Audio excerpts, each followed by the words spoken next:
Be, hindi nagpapigil. Kung refreshing lang yung hanap mo sa eto, meron tayong 2 pirasong refreshing dito. Eto talaga yung nagtitrending na refreshing mula noon at hanggang ngayon.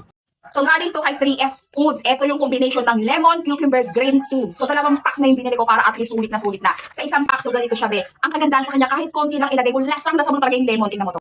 So in a small amount, meron tayong isang kutsara. Isang kutsara lang, be, konting-konti lang kasi grabe na to. Sobrang dami na yung lasang-lasa mo na. So isang kutsara lang halos. O ha, parang kalahating kutsara nga lang siya. Para sa isang malaking baso ng tubig. So eto siya.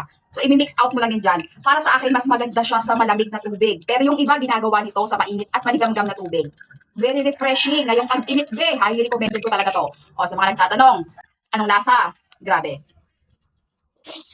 Hindi mo pa natitikman, grabe na. Alam mo bakit? Kasi grabe talaga. Ang sarap, sobrang refreshing talaga. Maglalagay ako ng link, baka magustuhan mo lang din yung lasa niya.